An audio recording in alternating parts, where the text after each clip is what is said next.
রোজের দিনে আমি সামনে যা দেখি তাই আমার দেখলে খেতে ইচ্ছা করে। সো ফেসবুকে যতবারই ঢুকেছি স্ক্রল করতে করতে এই রেসিপিটা অনেকবার সামনে চলে আসছে, তাই ভাবলাম নিজে একটু বাসায় বানিয়ে দেখি। তো ফেসবুক থেকে এই রেসিপিটা নেওয়া, জানি না পরিমাণ মতো জিনিসপত্র দিচ্ছি নাকি পরিমাণের বেশি আল্লাহই জানে। আর আমি ঝাল খেতে খুবই পছন্দ করি, তাই আমি যে কোনো খাবারের জিনিসই সবসময় মরিচটা একটু বেশি ইউজ করি। এবং আমার এই রেসিপি দেখে বাসায় ট্রাই করার আগে অবশ্যই আপনার বাসার বড় কারো থেকে পরামর্শ করে দিবেন। দেখতে সহজ হলেও কিন্তু এই সবকিছু মিক্সড করাটা অনেক কষ্ট।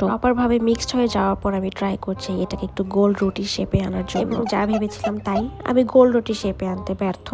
তো নিজের মতো ট্রাই করছি চারপাশটা যাতে একটু কোনো রকম ভাবে ব্যালেন্স করা যায়। যাই হোক, কোনো রকম ভাবে ব্যাপারটাকে গুছিয়ে আনার পর আমি এখন চেষ্টা করছি এটাকে লম্বা লম্বা কেটে নেওয়ার জন্য। পুরোটাকে আমি এভাবে কেটে নেবো এবং এই কাজটি করার আগে অবশ্যই আপনারা সাবধানতা অবলম্বন করবেন। কেটে নেওয়ার পরে কিন্তু দেখতে ভালোই লাগছে। এখন আবার এটাকে গরম তেলে ভেজে নিতে হবে।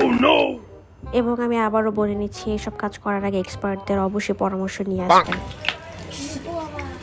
দেখতেই পাচ্ছেন বন্ধুরা, অলরেডি খুবই সুন্দর একটি বাদামি কালার চলে এসেছে। তার মানে কিন্তু রান্নাটা প্রায় হয়ে আসছে। আছে ভাজা মাছ উল্টিয়ে খেতে জানে না, আর আমি হচ্ছে ভাজা আলু উল্টিয়ে খেতে পারছি না। যাই হোক, তারপর আমি হাল ছাড়িনি, চেষ্টা করেই যাচ্ছি।